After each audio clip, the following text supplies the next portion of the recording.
2 jours après une victoire convaincante contre Brest au Vélodrome, l'actualité olympienne est principalement rythmée par les infos mercato qui commencent à être de plus en plus nombreuses à l'approche de la fin de saison et donc de l'ouverture du marché. Dans l'épisode d'aujourd'hui, on va notamment parler de la piste Wesley Fofana qui serait toujours d'actualité, tout comme Sacha Boey. Il y a aussi John Lukumi et Rami Bensebaini qui s'ajoutent aux cibles défensives. On s'intéressera au dossier Jonathan David qui pourrait être ouvert ces prochaines semaines, Damir Murillo qui a des prétendants en première ligue et d'autres informations tout au long de l'épisode d'aujourd'hui, avec notamment un gros point sur le centre de formation.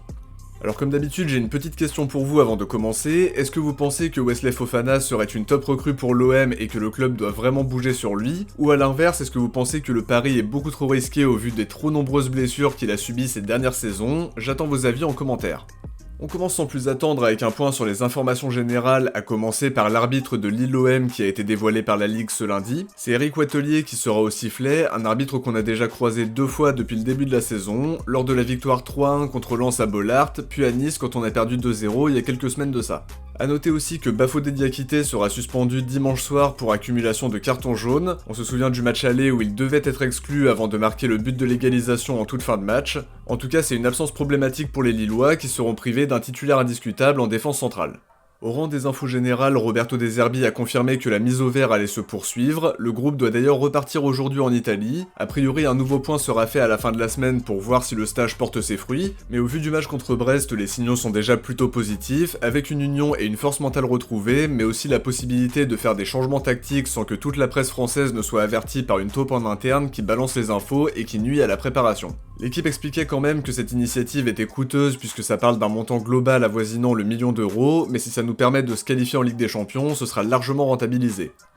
On passe à un gros point sur le centre de formation en s'intéressant d'abord à Robinho Vaz qui a récemment prolongé et qui était au centre du podcast Scouting de RMC avec plusieurs intervenants qui ont raconté sa signature, ses qualités et ses axes de progression, mais aussi ses premiers pas en pro. Ali Zarak a d'ailleurs expliqué qu'il l'avait repéré quand il était responsable du recrutement à Lorient et que Sochaux était sur le point de déposer le bilan. Il ajoute qu'il lui a fait visiter les installations du club et qu'il s'était mis d'accord pour qu'il signe à Lorient, mais il est finalement resté à Sochaux quand ils ont été maintenus. Il ajoute qu'il n'a jamais arrêté de le suivre et qu'il a pensé à son profil au moment de son arrivée à l'OM, malgré une saison 2023-2024 plus compliquée. Ça s'est finalement bouclé avec un transfert de 200 000 € qui ressemble vraiment à un gros coup au vu du potentiel du joueur. Benassia a parlé de ses qualités et de ses axes de progression dans le podcast en question, en expliquant qu'il est très mobile, rapide, athlétique et bon dans les espaces. Un profil complet qui a le sens du but, qui peut aussi bien marquer du gauche, du droit ou de la tête, qui a le sens du placement et qui ne rechigne pas à faire les efforts. D'après lui, il peut progresser dans sa participation au jeu en venant décrocher sans se contenter d'apporter dans la profondeur, prendre plus de risques dans le jeu en faisant confiance à ses qualités techniques.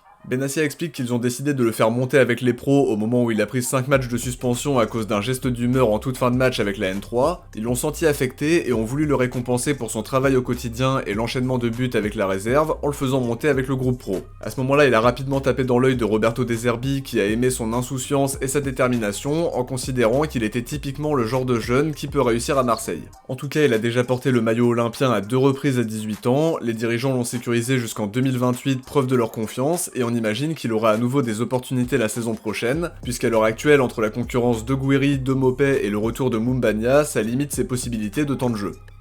Alexis Koum s'est lui exprimé sur ses débuts à l'OM dans un entretien pour les médias du club. Il a notamment justifié son choix de signer à Marseille en expliquant que le projet l'a tout de suite emballé. Il a rapidement été mis dans les bonnes conditions en étant bien accompagné dans son développement. Il a confié qu'il était très fier d'avoir fait sa première apparition contre Saint-Etienne en ajoutant qu'il veut enchaîner les entrées et se montrer performant pour avoir un rôle de plus en plus important au sein du groupe pro. Il explique que De Zerbi n'hésite pas à donner leur chance aux jeunes s'ils travaillent bien à l'entraînement, qu'il est très exigeant et qu'il donne beaucoup de conseils pour les faire progresser. Même chose pour les cadres de l'effectif qui donnent aussi beaucoup de conseils aux jeunes, notamment sur la gestion des émotions, le placement, l'alimentation, le sommeil et tout ce qui concerne la vie en dehors du foot. Il considère qu'il a progressé techniquement, tactiquement et aussi mentalement depuis son arrivée grâce à l'exigence qui règne au sein du groupe pro. Il explique aussi que les sélections en équipe de France de jeunes et les matchs de développement face à des équipes comme Arsenal ou Leicester sont très enrichissants pour progresser et qu'il doit maintenant continuer de travailler avec acharnement pour avoir d'autres opportunités.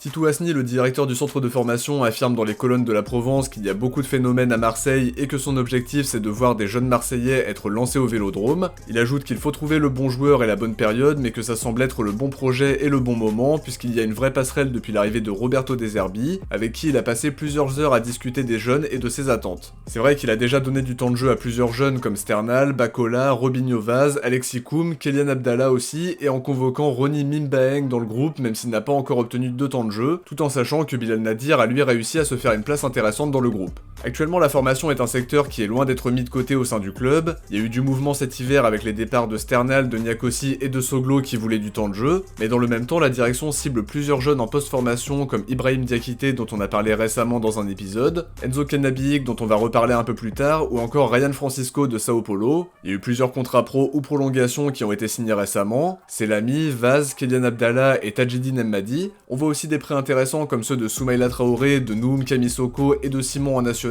dont on a parlé dans le dernier épisode de Focus sur les prêtés. Ça permet aux jeunes de s'aguerrir, de prendre de l'expérience, donc si on met tout ça bout à bout, on a quand même la sensation que la formation progresse et que le projet devient plus cohérent. Après ce gros point sur le centre de formation, on enchaîne avec les infos mercato en commençant par un nouveau prétendant pour Roberto De Zerbi puisqu'il figurerait apparemment sur les tablettes d'Al Hilal pour remplacer Jorge Jesus en fin de saison d'après les infos de l'équipe. Encore une fois, c'est un coach qui semble vouloir s'inscrire sur la durée avec Marseille, qui est concentré sur la fin de saison avec l'objectif Ligue des Champions qui occupe tout son esprit. On parle d'un cycle de 3 ans minimum pour mettre en place le projet, donc actuellement c'est pas une rumeur à laquelle je vais donner beaucoup de crédit. Alors justement, dans la partie sur le centre de formation, j'ai mentionné la piste Enzo Cannabik, dont on a déjà parlé dans l'épisode précédent, puisque l'OM aimerait lui faire signer son premier contrat pro. La piste a visiblement déjà pris du plomb dans l'aile si on en croit les infos de Fabrizio Romano et de l'équipe qui parlent de discussions avancées entre Cannabik et Manchester United. L'idée ce serait qu'il signe à Lausanne dans un premier temps avant de rallier l'Angleterre un peu plus tard après avoir pris de l'expérience. A priori, rien n'est encore fait, mais les discussions sont toujours en cours entre les différentes parties, même si Le Havre n'a pas dit son dernier mot non plus. A côté de ça, Tutto Mercato Web nous apprend que Guendouzi est sur les tablettes de Newcastle en vue du prochain mercato estival et que ça pourrait devenir concret même dans le cas où il réussirait à conserver Sandro Tonali. À l'heure actuelle, il est évalué à 32 millions d'euros par transfert market avec encore 3 ans de contrat à la Lazio. Ce qui nous intéresse dans l'histoire, c'est que l'OM possède 10% à la revente, ce qui peut nous permettre de récupérer 3 millions dans le cas où il serait vendu autour d'une trentaine de millions d'euros, et c'est loin d'être négligeable. Petit point maintenant sur le dossier Luis Enrique avec d'abord une information de Philippe Kessler qui confirme que l'Inter tient la corde et qui va même plus loin en affirmant que le Bayern se serait retiré du dossier puisque Vincent Kompany n'aurait finalement pas été emballé par le joueur après l'avoir observé en détail. De son côté, Rudy Galletti explique que l'Inter est confiant à l'idée de boucler son arrivée pour un montant de 25 millions plus bonus qui coïnciderait avec les infos qui parlaient d'un transfert avoisinant les 30 millions d'euros au total. Dans le dernier épisode, on expliquait que l'Inter s'était mis d'accord avec Luis Enrique sur l'aspect contractuel, et d'après Rudy Galletti, ce serait un contrat de 5 ans avec un salaire annuel de 2 millions d'euros. Pour autant, contrairement à l'info de Philippe Kessler, le Bayern n'aurait pas abandonné le dossier selon Galletti, donc à confirmer sur les prochaines semaines. Toujours dans le sens des départs potentiels, la tribune olympienne nous apprend qu'Amir Murillo est convoité par plusieurs clubs espagnols et anglais, avec notamment un intérêt d'Aston Villa. Court Offside confirme en ajoutant Newcastle à la liste des prétendants. A noter que sa valeur marchande est estimée à 9 millions d'euros par transfert market avec un contrat jusqu'en juin 2028. On peut imaginer une vente supérieure à l'estimation si l'OM réussit à faire monter les enchères, mais quoi qu'il en soit, l'OM semble assuré de faire une belle plus-value puisqu'il a été acheté environ 2,5 millions à l'été 2023. Maintenant, c'est un joueur qui est très apprécié par Roberto De Zerbi qui en a fait son titulaire indiscutable, donc reste à voir si l'OM va ouvrir la porte à un départ cet été.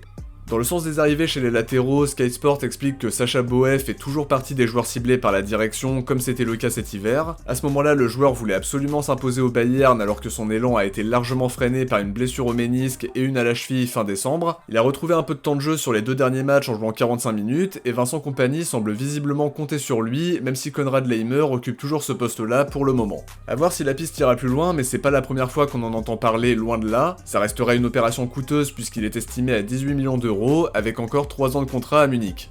Toujours sur les côtés, la Minute OM croit savoir que Rami Bensebaini serait lui aussi dans les petits papiers de l'OM pour cet été. Son expérience européenne et internationale doit plaire à la direction, tout comme sa capacité à jouer latéral gauche mais aussi central gauche dans une défense à 3. Il a beaucoup joué avec Dortmund cette saison, que ce soit en Bundesliga et en Champions League. Il est évalué à 7 millions d'euros à 2 ans de la fin de son contrat. C'est un joueur qui est rarement blessé longtemps et qui possède aussi l'avantage de connaître le championnat puisqu'il est passé par Montpellier et par Rennes. A voir si ça ira plus loin que le stade de la rumeur, mais c'est une piste que je trouve plutôt séduisante sur le papier.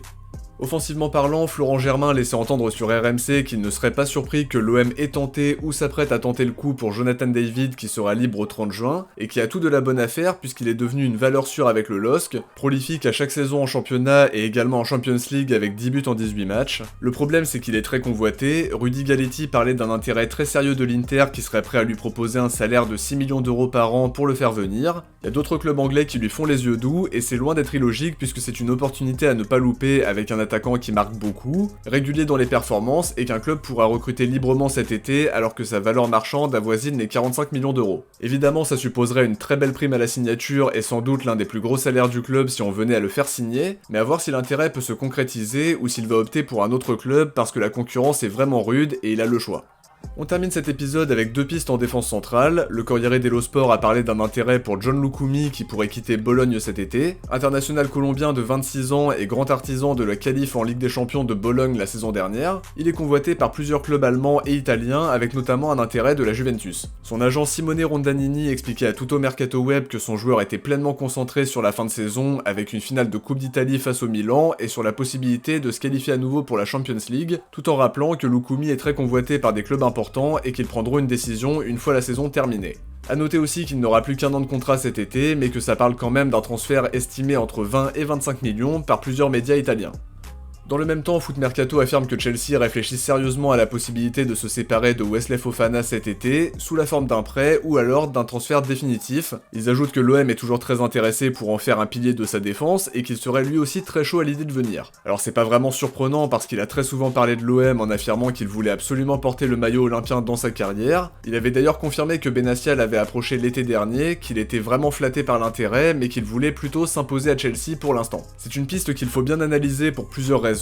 Déjà, ce ne serait possible qu'en cas de qualification en Ligue des Champions si on veut avoir les moyens économiques de le faire. Le salaire sera aussi à prendre en considération, et surtout le gros problème c'est sa tendance à se blesser. On parle d'un joueur qui cumule plus de 1000 jours d'absence sur les 4 dernières saisons avec une fracture du péroné à Leicester, 2 blessures au genou à son arrivée à Chelsea, rupture du ligament croisé la saison dernière, et plus récemment une blessure à l'ischio et une opération qui l'éloigne des terrains depuis le mois de décembre, en dehors de 2 petits matchs entre temps. Sportivement parlant, j'ai aucun doute sur son niveau, mais on a besoin de certitude en défense centrale. On a déjà pas mal de soucis avec Luis Felipe Ramos qui n'a pu jouer que quelques minutes depuis son arrivée, et on pourra pas se permettre de prendre un risque inconsidéré après un tel investissement. À la direction de faire le bon choix parce que c'est vraiment un bon joueur, mais il y a quand même cette problématique des blessures. Son nom s'ajoute en tout cas à une longue liste de pistes défensives avec notamment Laporte, Boskagli, Lucumi, et aussi Alexander Djikou qui est sans doute la piste la moins clinquante de la liste.